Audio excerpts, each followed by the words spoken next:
My parents kicked me out of the house for trying to submit my college applications, so I made a song about them and submitted it as my audition. They got so angry I had to get a restraining order against them, but not even that stopped them, so I had to resort to extremes. I always knew that my parents never loved, but only last week, while I was recording my auditions for music college, did I fully realize just how bad it was. My day was going like usual. Mom forgot to make breakfast, but only for me, and Dad borrowed $50 out of my account for drinks with friends, but then they actually did something for me, except it wasn't for me, it was to me. They destroyed my guitar. Literally in the middle of me recording my college application, my dad grabbed my guitar off me and just started smashing it on the ground over and over. His reason? My younger sister Laurietta. She's their golden child and has been since the day she was born. My parents have always had this obsession with difficult kids, so when they found out she had autism, they fell in love with her and forgot about me. Add on to that the fact that she's a gymnast like my mom was, whilst I'm into music, something my parents call me gay for, and you can see why my sister grew up with a superiority complex. After smashing my guitar, my dad told me I wasn't allowed to play guitar anymore, because my sister's autism means she can't handle loud noises. Now that would be understandable, had I not paid $750 freaking dollars for the world's best autism-friendly noise-canceling headphones that she intentionally doesn't use so I can't play my guitar. I told my dad so, and he damn near backhanded me for attitude. I remember asking him if I could go to my cousin Jay's house to record instead, and he told me he doesn't give an F where I go, as long as I don't disturb my sister. And so, I packed my bags and made my way to Jay's. He was a little bit older than me and also a musician. The second he saw me, he dapped me up and told me it was nice to see me, and chuckled about how I broke my guitar because I couldn't play the piece right. I was taken aback. "What do you mean I broke my guitar?" I asked Jay. "Oh, your dad called me maybe 30 minutes ago saying you got angry because you kept messing up recording and smashed your guitar everywhere, so you're coming here to record." Not cool, dude. My face went white. That one single thing was enough to tell me everything my family thought of me. I think Jay noticed something was wrong because he asked me if everything was okay, and I just couldn't hold it in. I started bawling my eyes out. I was usually very stoic and cold. Years of being neglected made me this way, but I could no longer do it. The fact I wasn't loved hurt me. The fact my parents always treated me like a stranger made the child in me cry every day, and I finally let it out. Jay stared at me as if I had 5 heads, but instead of speaking, he just hugged me. After I calmed down, I opened up about what happened, and when I did, Jay's face went from one of concern to one of pure anger. He told me to wait, before going outside and making a phone call to someone. I remember hearing him yell incoherently, saying something about autism, beating up, and cursing a lot. When he came back, his face was red with anger. As it turned out, he had called my dad and confronted him. My dad tried to play off what he did as a harmless joke, and tried to convince Jay that he never told him I broke my own guitar, but Jay wasn't having it. He essentially told my dad it wasn't over, and that he'd better watch his back. I remember being shook, and for the first time in my life, allowing myself to feel. Jay and I ended up ditching our plans to record music auditions, and instead went on a guy's excursion, copping some last-minute tickets to an NBA game. I had a lot of fun at the game and almost completely forgot all about my parents, until Jay apologized to me. He told me as someone older and close to me, he should have been smart enough to see what my parents were doing, that he should have never believed their lies. He promised to always be there for me, and that from now on, anytime I ever have a problem on my parents' side, I should call him, and he'd help me deal with it. I felt myself wanting to cry when he said that. I'd been waiting my whole life for someone to tell me they see me, and they care for me. And so later after the game, and after Jay took me to buy a new guitar, what a guy I have to say. We were in his studio recording my auditions when I got the genius idea. I composed my own short little song, all about my life, specifically about how my parents love my sister and hate me, how they break my things, how they give her presents on my birthday, and how they've flat out told me I was less than her. That was my audition song, and I gotta say, it came out amazing. Jay thought it was the funniest thing in the world, and because the two of us were a little tipsy, we thought it would be a funny idea to send the song to my parents. This was definitely not my smartest move, but in that moment, it felt like the only way to make them understand how much they'd hurt me. I woke up the next morning with a massive headache and 27 missed calls from my parents. Not exaggerating. 27 calls in the span of about 6 hours, plus a bunch of texts ranging from, "Call us right now," to, "We're worried about you," to, "Stop being so dramatic and come home." Jay was already up making coffee, and neither of us wanted to deal with the drama right away. We decided to grab breakfast at a local diner and postpone the inevitable confrontation. The pancakes were good, but sat like rocks in my nervous stomach. I kept checking my phone, partly dreading and partly hoping for more messages. Instead, I got a text from Laurietta asking what I'd done to make our parents so upset. That was their classic move, turning her against me whenever I stood up for myself. I wasn't ready to explain everything to her, so I just texted back that they should ask themselves that question. I know that was a bit cryptic, but I didn't want to drag her into the middle of this mess. Jay suggested I stay at his place for a few days to let things cool down, but his apartment only had one bedroom. He was already sleeping on the couch to give me some privacy, which made me feel guilty. He called his friend Marcus, who had a spare room I could crash in. I felt awkward about imposing, but Jay assured me Marcus was cool with it. When we arrived at Marcus's place, I was grateful for the temporary refuge, but as a complete stranger to Marcus, I felt awkward and intrusive. I immediately offered to chip in for rent and help around the house. I didn't want to be that freeloader relative that everyone talks about behind their back, you know? Marcus turned out to be a music producer with his own small studio set up in his apartment, which seemed like an incredible stroke of luck given my situation. He listened to what I had of my audition recording and pointed out some technical issues with the mix. He offered to help me polish it properly for my application, which was incredibly kind considering he barely knew me. He showed me how to use some of his equipment excitement, and it was honestly the first time in days I felt any kind of excitement about anything. Working with Marcus on my music was incredibly validating, but our session was interrupted when Jay called saying my dad had shown up at his apartment looking for me. That freaked me all of us out, and we decided to keep my location secret for the time being. I keep picturing my dad going door to door like some deranged detective, which would have been funny if it wasn't so terrifying. My mom finally reached me by phone that evening, demanding I come home immediately. I stood my ground and refused, which led to her threatening to report me as a runaway to the police. Her voice had that fake sweet tone she always used when trying to manipulate me, and I could hear my dad breathing heavily in the background. The runaway threat worried me since I was only 17. Marcus's roommate Patricia, a law student, overheard the conversation and assured me that given the circumstances and evidence of my dad's violence, I had options. She explained something about constructive emancipation that I didn't fully understand, but it sounded official enough to calm me down. We documented everything, including photos of my destroyed guitar that Jay had taken before we left my house. Patricia helped me draft a formal statement about what happened, but she was concerned my parents might try to sabotage my college applications. She suggested sending preemptive emails to the music schools explaining my situation, which seemed extreme but also necessary. I tried calling my cousin BR, who had always been kind to me, hoping for some moral support. He was the more responsible cousin, the one with the steady job and the house in the suburbs. I discovered my parents had already contacted him with their version of events. They'd been calling the entire extended family, painting me as an ungrateful, unstable teenager. I spent an hour explaining the truth and played him the audio recording I'd secretly made during the guitar smashing incident. I'd had my phone recording in my pocket because I was trying to capture some song ideas before my dad came in. The universe works in mysterious ways sometimes, I guess. BR was horrified by the recording and immediately took my side. He mentioned that the family was already divided over the situation, with some people believing my parents and others skeptical. Some of my aunts and uncles were arguing about it in the family group chat, which made me feel simultaneously supported and mortified. BR offered to host a family meeting at his house as neutral territory to try to sort things out. I agreed to the meeting on the condition that Jay and Marcus would come with me for support. My father insisted it should be family only, so BR had to negotiate a compromise where Jay could attend, but wait in another room. I felt sick about the whole idea, but I couldn't see any other way forward. As the meeting approached, my anxiety spiked dramatically. I wasn't sleeping well, jumping at every noise and constantly checking the locks on Marcus's apartment door. Marcus taught me some breathing techniques he used before performances, which helped me maintain my composure when the day arrived. He also gave me a small, smooth stone to keep in my pocket and rub when I felt anxious, which sounds silly, but actually helped a lot. Walking into BR's house, I saw my parents and Laurietta already seated in the living room. My father immediately started with accusations rather than listening to anything I had to say. He called me manipulative, dramatic, attention-seeking, all his greatest hits. BR had to intervene, establishing ground rules for the conversation. I finally had the chance to speak my truth to my entire family, explaining how I'd been treated differently from Laurietta for years. I described how birthdays were big productions for her, but often forgotten for me, how my dad would criticize my music while praising Laurietta for the smallest accomplishments. Halfway through explaining my feelings, my mother burst into tears claiming I was destroying the family. Classic deflection technique, make herself the victim when confronted with her own behavior. The meeting ended in chaos, with nothing resolved. My Aunt Margie tried to suggest family therapy, but my dad shot that down immediately. After the disastrous family meeting, I returned to Marcus's apartment feeling defeated. I found an email from one of my music teachers, Ms. Chen, asking why I'd missed lessons. With everything going on, I had completely forgotten to let her know what was happening. I called her and explained everything that had happened. Ms. Chen was furious on my behalf and offered to help me complete my college applications. She warned that without a legal guardian's signature on some forms, I might face obstacles. She connected me with a youth advocacy program called Second Chord that helped teens in difficult family situations. I had to fill out what felt like a million forms documenting my situation. The counselor at Second Chord, Jordan, took my case seriously and suggested we pursue emancipation. Jordan explained that emancipation would legally recognize me as independent from my parents, which would solve the financial aid issues for college. The legal process would take months though, so we focused on immediate solutions like securing my personal documents from my parents' house. I made a list of essential items I needed from home, but was afraid to go back alone. I imagined my dad blocking the door or following me from room to room, which made my stomach twist into knots. Jordan arranged for a police escort for a scheduled time to retrieve my belongings, which felt both reassuring and extremely dramatic. When we arrived at my house, my mother seemed subdued and different, watching silently as I packed my things. She looked smaller somehow, like she had aged years in just a week. My father was belligerent, following us around and claiming I was stealing items he had purchased. He kept telling the officer things like, "That laptop was a gift, she doesn't own it," even though I'd bought it with my own money. The officer had to repeatedly remind him to maintain distance. As I was leaving with my belongings, Laurietta appeared in the doorway of her room looking confused and upset. She was stimming more than usual, rocking back and forth and twisting her fingers together. When I tried to speak with her, my father immediately pulled her away. I left her a note explaining that none of this was her fault and that I loved her, hoping she'd find it before my parents did. Back at Marcus's place, I discovered my birth certificate and passport were missing from the documents I'd collected. Jordan said this was a common control tactic by abusive parents. It was like Jordan had a handbook of all the messed up things my parents might try. We filed paperwork to get replacement documents, which meant more forms and more waiting. Through Second Chord, I connected with other teens in similar situations during a group session. Hearing their stories stories made me realize how normalized family dysfunction had become in my life. Some had it worse, some had it better, but we all shared that same look in our eyes, a mixture of wariness and hope. I decided to start therapy with Dr. Sawyer, who specialized in family trauma. My first session was incredibly uncomfortable, with me perched on the edge of the couch like I might need to run at any moment. Dr. Sawyer suggested I write letters to my family members, expressing my feelings, without necessarily sending them. This exercise seemed pointless at first, but as I kept writing,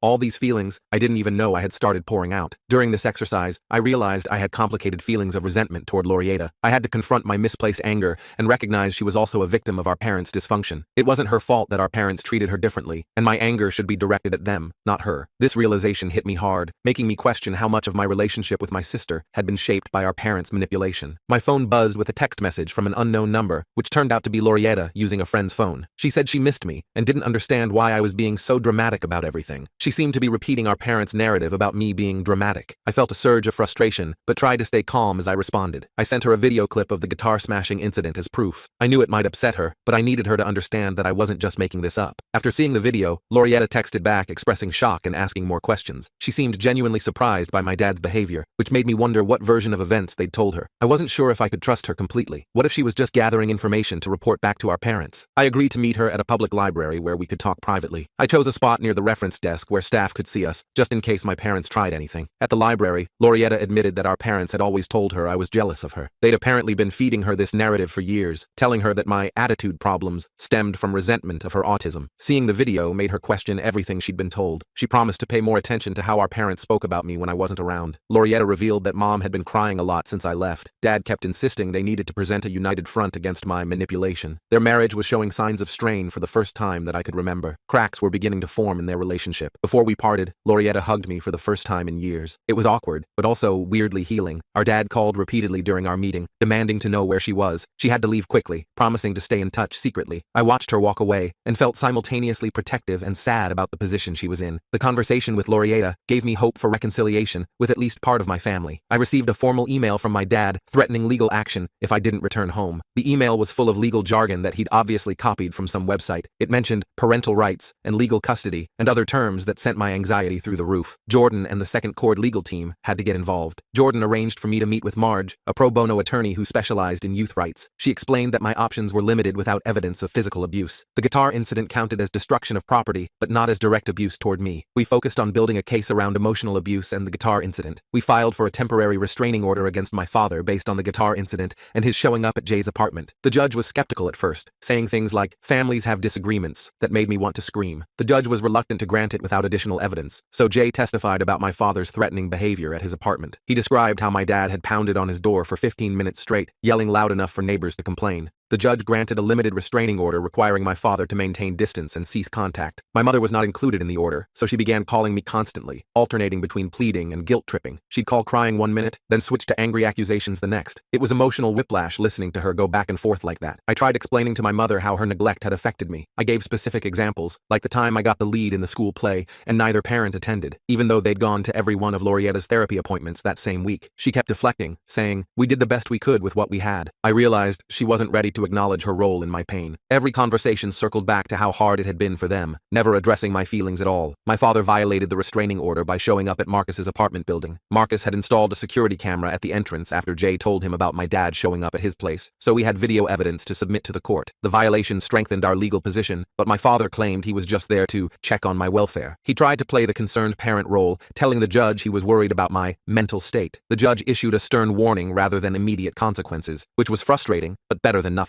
My 18th birthday was approaching, which would legally free me from parental control. I was counting down the days, marking them off on a calendar Marcus had given me. I discovered my college savings account had been emptied. I had about $12,400 saved up from my part-time jobs over the years, and it was all gone. Marge filed an emergency petition to freeze my parents' assets pending investigation. She explained that money earned by a minor technically belongs to the parents in most states, but there were exceptions we could argue. The financial investigation revealed my father had withdrawn $12,400 from my account the day after I left home. The timing timing made his intentions pretty obvious. He claimed it was to safeguard my money from my irresponsible decisions. The judge didn't buy his explanation and ordered the full amount returned plus legal fees. This was my first real victory, and it gave me hope that the system might actually work for me. With my birthday 2 days away, I received a package from my mother containing old family photos and a tearful voicemail. The photos showed happier times, family vacations, holiday gatherings, moments where we looked like a normal, loving family. It hit me hard, making me question if I was overreacting to everything. There was no actual apology or acknowledgement of wrongdoing in her message, though. I recognized it as another manipulation tactic, designed to make me nostalgic for a family harmony that never really existed. On my 18th birthday, Jay, Marcus, Patricia, and my music friends threw me a surprise party. They decorated Marcus's apartment with balloons and streamers, and someone had made a cake with a tiny fondant guitar on top. In the middle of it, Laurietta showed up unannounced. I hadn't invited her because I was worried my parents would insist on coming too. I had to decide whether to welcome her or protect my safe space. I was torn between my love for my sister and my need for boundaries with my family. I decided to let Laurietta join the celebration, but discovered she'd been driven there by our mother, who was waiting in the car outside. I felt manipulated again. They knew I wouldn't turn Laurietta away, and used her as a way to get access to me. I faced the dilemma of whether to invite Mom in or maintain boundaries. Against Jay's advice, I went outside to speak with my mother. Our conversation quickly devolved when she suggested I had overreacted to everything. She still couldn't acknowledge the harm they'd caused, framing it all as a misunderstanding that had spiraled out of control. I set a clear boundary that I wouldn't discuss reconciliation until she acknowledged the harm done. Back inside, Laurietta gave me a birthday gift, a handmade bracelet with guitar charms. She mentioned it was really from both her and Mom. I felt conflicted about accepting it, but didn't want to hurt Laurietta's feelings. The party continued with my new friends, and Marcus surprised me by playing a professionally mixed version of my audition song. He'd spent hours cleaning up the recording we'd made, adding some subtle backing tracks, and making it sound radio-ready. This emotional moment was interrupted by a text from my father. The mood of the celebration was temporarily dampened as I read the message with shaking hands. The text contained a photo of my childhood bedroom, now completely emptied of my remaining possessions. He'd cleared out everything: posters, books, the desk lamp I'd had since elementary school, leaving just the bare furniture. It was his way of saying I no longer had a home there. Marge assured me this was legally actionable since I hadn't formally moved out all my belongings. We added it to our growing file of evidence. My first college acceptance letter arrived from State University's music program. I was thrilled until I saw the financial aid package, which assumed parental contribution. The FAFSA form still had my parents' income listed, making it look like I had financial support that didn't exist. I had to appeal for independent student status, which meant more paperwork and more explaining my situation to strangers. The financial aid appeal required extensive documentation of my family situation. I had to gather police reports, court documents, letters from therapists and social workers. Reliving the trauma through paperwork was emotionally exhausting. I found myself having nightmares again, waking up in cold sweats thinking my dad was in the room. Jordan connected me with a scholarship program specifically for students in difficult family situations. I wrote yet another essay about my experiences, trying to frame it as a story of resilience rather than victimhood. I was awarded a partial scholarship based on my circumstances and musical talent. It still left a significant funding gap between what I needed and what I had. I started looking into student loans, but the amounts were terrifying. Marcus suggested creating a GoFundMe sharing my story and music. I was hesitant to put my personal trauma online for strangers to see, but I was running out of options. I recorded a simple video explaining my situation and included a clip of me performing. The GoFundMe gained traction when a local musician with a decent following shared it. People started donating small amounts, often with encouraging messages that made me tear up. My father discovered the campaign and reported it as fraudulent, claiming I was exploiting family issues for money. I had to provide additional verification to keep it active, sending the GoFundMe team copies of court documents and the restraining order. Despite the obstacles, we raised enough for my first semester. I needed a steady income for living expenses. Jay helped me land a weekend gig playing at a coffee shop near campus. The pay wasn't great, but it came with free coffee and pastries, which helped with food costs. The regular performances also helped build my confidence back up after everything that had happened. My acceptance package from Berklee College of Music arrived with a substantial scholarship. It was my dream school, but required an in-person audition in Boston. The travel costs seemed impossible until Marcus and Jay pooled resources to buy me a plane ticket. I practiced obsessively for the audition, working on my pieces during every spare moment. The night before my Boston trip, Laurietta called in tears, saying our parents were fighting constantly. She begged me not to tell anyone, worried that she'd get in trouble for reaching out to me. She described how Dad was drinking more and Mom was threatening to leave. I felt torn between protecting her and maintaining my own boundaries. I hated that she was stuck in the middle of this mess, but I wasn't sure what I could do from my current position. I arrived in Boston feeling conflicted about Laurietta's situation. I needed to focus on my audition, but my mind kept drifting back to her distressed phone call. I found the Berklee campus overwhelming. So many talented musicians all in one place. I kept thinking they'd immediately recognize me as a fraud. I channeled all my emotions into my performance, playing both classical pieces and my original song about family. The song had evolved since that first night at Jay's apartment, becoming more nuanced in its exploration of family dynamics. The Berklee audition panel was visibly moved by my performance. One professor questioned whether my emotional attachment to the material might hinder academic growth. He asked if I could separate myself enough from the personal content to accept critique and direction. I had to articulate how my experiences had matured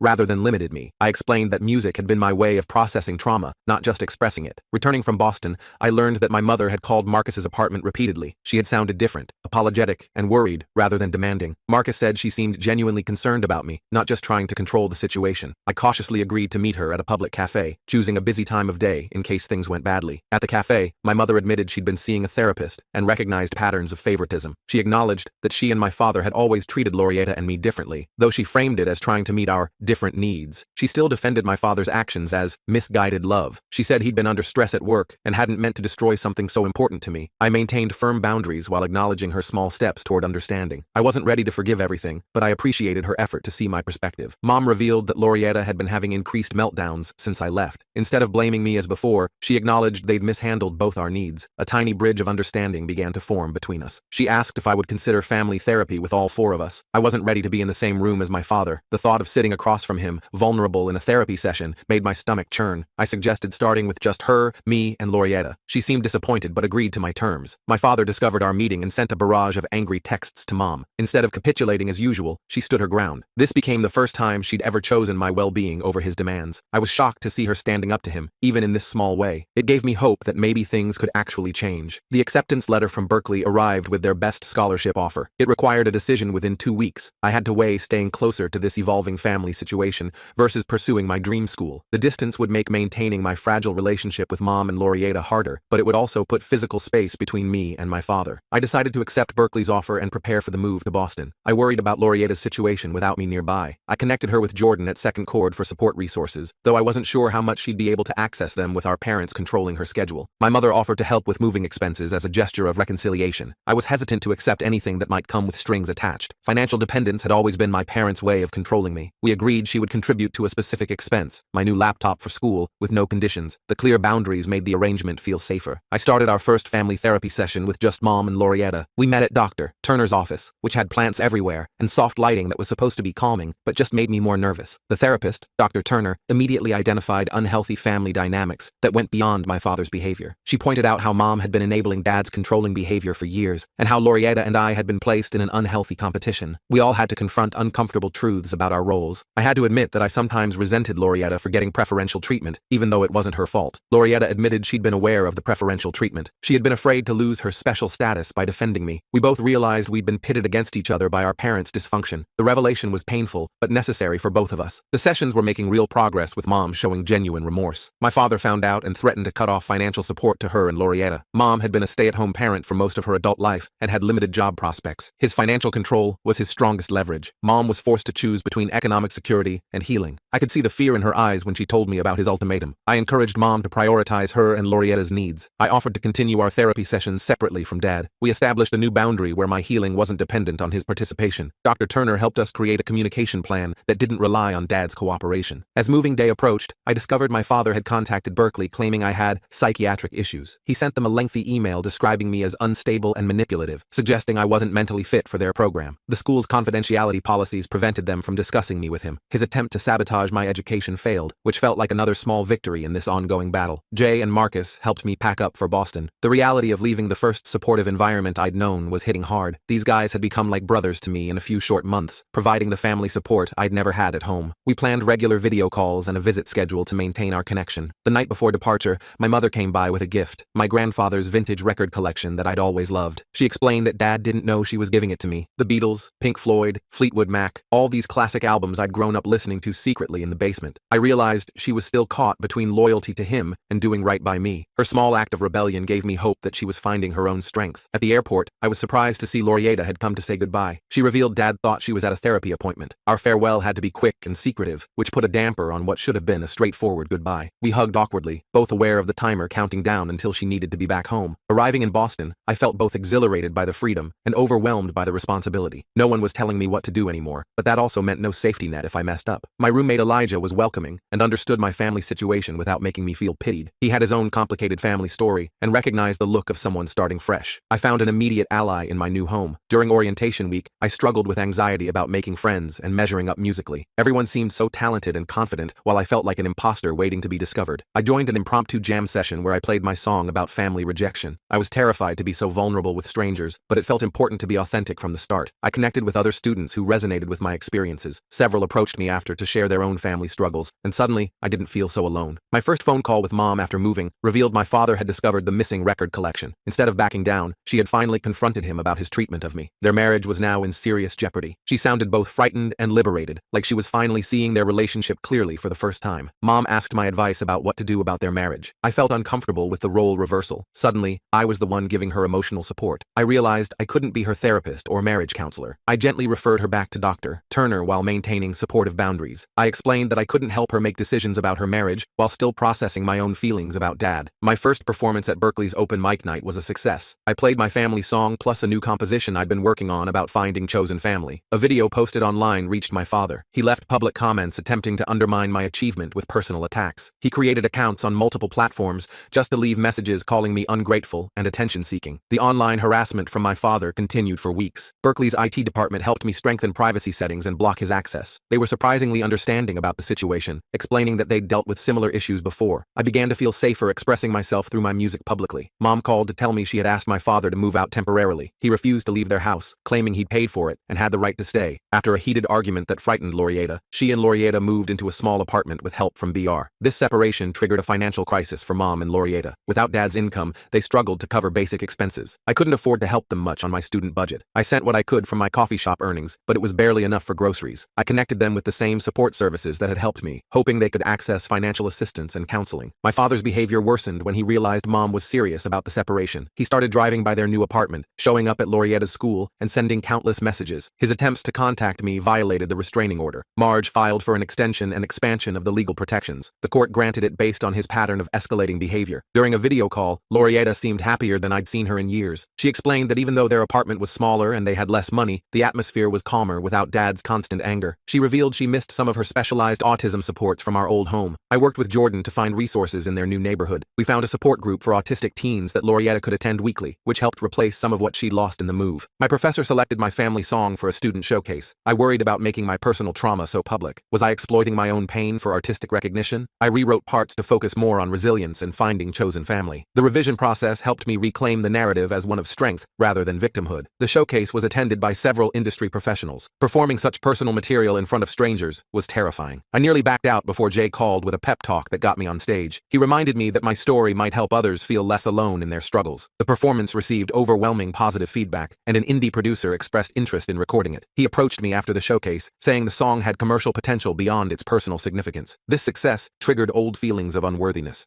I had an emotional breakdown after the show, hiding in a bathroom stall and hyperventilating. Elijah found me and sat outside the stall, talking calmly until I could breathe normally again. My breakdown led to an important session with Dr. Sawyer about imposter syndrome. We explored how years of being told my needs and accomplishments didn't matter had created deep insecurity about my talents. Recognizing the pattern didn't immediately fix the feeling. The critical voice in my head, which sounded suspiciously like my father, still appeared regularly. I started keeping a daily journal of positive affirmations and achievements. Dr. Sawyer suggested recording my negative thoughts and examining them objectively, which helped me recognize when I was being unnecessarily harsh with myself. Mom called with news that my father had been served divorce papers. He was contesting everything and making threats. He refused mediation and demanded a full trial, seemingly intent on dragging out the process to punish her. She had to get a separate restraining order for herself and Laurietta. The court date for Mom's restraining order coincided with my midterms. Missing these important exams would jeopardize my scholarship. I was torn between supporting her and protecting my academic future. I recorded a video statement for the court instead of appearing in person. I detailed my father's patterns of control and intimidation, providing specific examples from throughout my childhood. The judge granted Mom's restraining order based partly on my testimony. The protection gave Mom the security to proceed with the divorce without fear of direct confrontation. My father's lawyer subpoenaed my therapy records, claiming my allegations were fabricated. Dr. Sawyer had to fight to protect my confidentiality, filing motions to quash the subpoena. The legal battling added another layer of stress to an already difficult situation. The stress of the legal battle affected my studies and performances. I started missing assignments and showing up late to rehearsals. My professors noticed the change and offered accommodations. I was embarrassed to need special treatment, but grateful for their understanding. I was able to complete my midterms with extensions, maintaining my academic standing despite everything. During this difficult time, I received an unexpected email from Scott, my father's brother whom I barely knew. He expressed concern about my father's behavior and apologized for not intervening sooner. He had been estranged from my father for years, but had heard about the situation through family gossip. I gained another unexpected ally. Scott revealed that my father had exhibited similar controlling behaviors throughout his life. The family had always enabled him, making excuses for his outbursts outbursts and manipulation. Scott offered to testify about the pattern in the divorce proceedings, providing important historical context for the court. With Scott's testimony and mounting evidence, my father finally realized he might lose the divorce case. Instead of reflecting on his actions, he attempted to paint himself as the victim of a family conspiracy. His lawyer suggested a settlement offer to avoid court and further exposure of his behavior. The settlement terms included joint counseling with me as a condition. He was trying to use Mom's financial vulnerability to force reconciliation. I refused to be used as a bargaining chip. My relationship with him wasn't something to be negotiated as part of their divorce. Mom rejected the offer and prepared for trial, though the financial strain was taking a serious toll. As the trial date approached, my father's facade began to crack publicly. At a pre-trial hearing, he lost his temper with the judge, revealing the anger he usually kept hidden from outsiders. Rather than take responsibility, he blamed Mom for poisoning Lorietta and me against him. Mutual friends began to see through his manipulation as his behavior became more erratic and desperate. My winter break was approaching, and I wanted to visit Mom and Lorietta. Returning to the same city as my father caused severe anxiety. I had nightmares about running into him at the grocery store or finding him waiting outside Mom's apartment. Jay offered to fly to Boston and travel back with me for protection. His presence would make the trip possible when I might otherwise have canceled. The indie producer contacted me about recording my song professionally. He wanted to market it specifically as a story of parental abuse and estrangement. The commercial angle made me uncomfortable. I had to decide whether to commercially benefit from my trauma. After careful consideration and discussions with Dr. Sawyer, I agreed to record the song. I requested that a portion of any proceeds go to Second Chord's youth support programs. The project became about advocacy rather than exploitation. I felt better knowing my pain might help fund resources for others in similar situations. My return home coincided with a major development in the divorce case. Financial records revealed my father had been hiding assets. His deception was discovered through bank transfers related to my emptied college fund. The judge ordered a forensic accounting of all his finances. The financial investigation uncovered years of manipulative money management that had kept Mom financially dependent. This evidence strengthened her position for a favorable settlement. Evidence of financial deception usually results in the court favoring the wronged spouse in asset division. Dad's lawyer advised him to negotiate rather than continue fighting. The forensic accounting revealed enough questionable transactions that he might face additional legal consequences if the case went to trial. Dad requested a meeting with me, claiming he wanted to apologize face to face. After months of harassment and manipulation, this sudden desire for reconciliation seemed suspicious. I suspected this was another manipulation tactic, possibly intended to influence the divorce proceedings. I agreed only to a supervised meeting with Dr. Turner present. In the meeting, my father began with a formulaic apology. He said all the right words, but his body language remained defensive and his tone lacked sincerity. He quickly devolved into justifications and accusations. He blamed work stress, Mom's enabling of my disrespect, and even my music for creating division in the family. Dr. Turner had to repeatedly redirect him to take responsibility for his own actions. I finally had the opportunity to tell my father exactly how his behavior had affected me. I described the anxiety, the constant walking on eggshells, the feeling that I was fundamentally unlovable. Expressing these feelings to him directly triggered an intense emotional response. My voice shook, and tears came despite my best efforts to remain composed. Dr. Turner had to end the session when it became unproductive. My father became agitated when confronted with the reality of his behavior and its impact on me. He started raising his voice and making accusations, demonstrating exactly the behavior pattern I was describing. The failed therapy session seemed to be a turning point for Dad, but not in the way I'd hoped. Instead of reflecting on why the session went poorly, he became completely uncooperative in the divorce proceedings. He fired his attorney and began representing himself, filing motions to delay and complicate the process. The judge imposed sanctions for his obstruction, which only fueled his sense of persecution. During my visit, I spent quality time with Lorietta in their new apartment. She showed me her new routine, her school projects, and introduced me to friends she'd made at her support group. I noticed she still struggled with divided loyalties. She missed aspects of her relationship with Dad while recognizing the healthier environment with Mom. We had an honest conversation about how it was okay to love Dad while acknowledging his harmful behavior. I explained that people can do harmful things even when they love you, and it's okay to protect yourself. Mom's transformation continued to impress me as she built an independent life. She'd found a part-time job as an administrative assistant and was taking online courses to update her skills. She admitted feeling guilty about not protecting me sooner. We began our own healing process separate from Dad's journey. I realized that regardless of whether he ever changed, Mom and I could still rebuild our relationship. Before returning to Boston,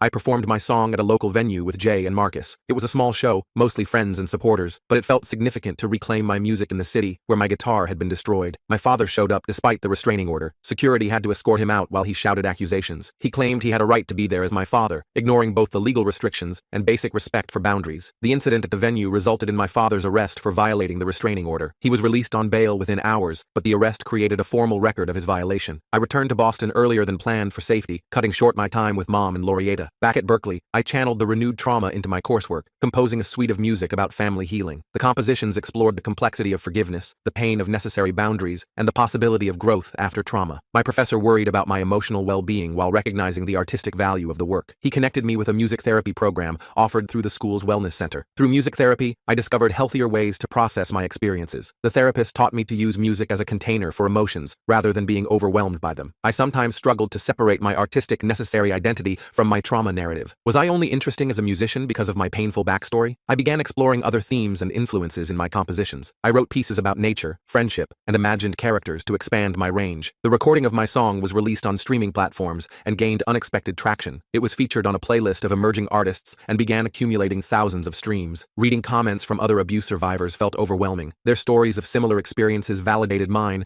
but also brought up complex emotions. I limited my social media engagement while appreciating the impact. Mom called with news that the divorce was finally settled. The terms required selling our family home. She received a fair portion of the assets and ongoing support for Laurietta's needs. She faced another transition while trying to maintain stability for Laurietta. The sale of our family home hit me harder than expected. Though I hadn't lived there for months, it represented the end of what I had once believed was a normal childhood. My father, faced with the consequences of losing his family and damaging his reputation, had a public breakdown. He sent rambling emails to extended family members blaming everyone but himself for the situation. Rather than feeling vindicated, I felt an unexpected sense of emptiness. I realized my healing couldn't depend on his suffering. Whether he improved or deteriorated further, my path forward needed to be independent of his journey. As the academic year ended, I earned a prestigious summer internship with a Boston recording studio. The position offered invaluable experience, but was unpaid. I couldn't afford to visit Mom and Laurietta as planned. The financial reality of independence meant making difficult choices between career opportunities and family connections. Mom surprised me by announcing they would visit me in Boston instead. She had saved part of her divorce settlement specifically for this trip. Accommodations in the city were expensive. Jay offered his airline miles to help with their flights. Marcus connected them with a friend who had an Airbnb and gave them a discount. Their visit coincided with a showcase where I was premiering new material about rebuilding and chosen family. The songs reflected my ongoing healing journey without directly referencing the trauma. I worried Laurietta might find the environment overwhelming. The showcase venue would be crowded and loud, potentially triggering sensory issues. We carefully planned sensory breaks and quiet spaces. I packed noise-canceling headphones, fidget toys, and arranged for a quiet room where she could retreat if necessary. The showcase was a success with Mom and Laurietta in the audience. Seeing them cheer for me triggered complicated emotions about the past. I remembered all the recitals and performances they had missed or attended with obvious disinterest. The contrast between then and now was both healing and painful. I broke down during our celebration dinner, finally expressing gratitude for their current support. The tears came unexpectedly over dessert, surprising all of us. During their visit, Mom revealed that my father had been trying to contact her about reconciliation. He had started therapy and claimed to be making changes. She had maintained firm boundaries. He was finally beginning to accept the permanence of their separation. His overtures seemed less about genuine remorse and more about regaining control of the situation. Before Mom and Laurietta returned home, we visited Scott, who had moved to a nearby town. The reunion brought up mixed feelings about family loyalty. I had always been taught that family problems should remain private, making my connection with Scott feel somewhat transgressive. We had an honest conversation about breaking generational patterns. Scott shared insights about our family history that helped explain some of my father's behavior. His own father had been controlling and abusive, creating a model that my father had followed. Understanding the origins didn't excuse the harm. I felt more resolved to create a different future for myself. As my first year at Berklee came to a close, I reflected on how much had changed. I had arrived broken and defensive, carrying the weight of years of emotional neglect. I recognized the ongoing nature of healing from family trauma. The process wasn't linear, with good days and bad days often coming unpredictably. I committed to continuing therapy while pursuing my music education. I realized that healing would be a lifelong journey, not a destination to reach. My father, now living alone and facing the consequences of his actions, sent a letter that seemed genuinely reflective for the first time. Without the audience of family members or legal proceedings, his words carried a different weight. I wasn't ready to respond, but kept the letter as a sign that change, however small, was possible. Mom had already started building a new life without him. She had enrolled in community college classes and joined a support group for parents of children with autism. When he begged her for another chance, explaining that he finally understood the damage he'd caused to our family, she firmly told him no. Her newfound strength gave me permission to maintain my own boundaries. 1 year later, my life has transformed in ways I never could have imagined when my guitar was shattered that day. I'm thriving at Berklee, where my original compositions about family trauma and healing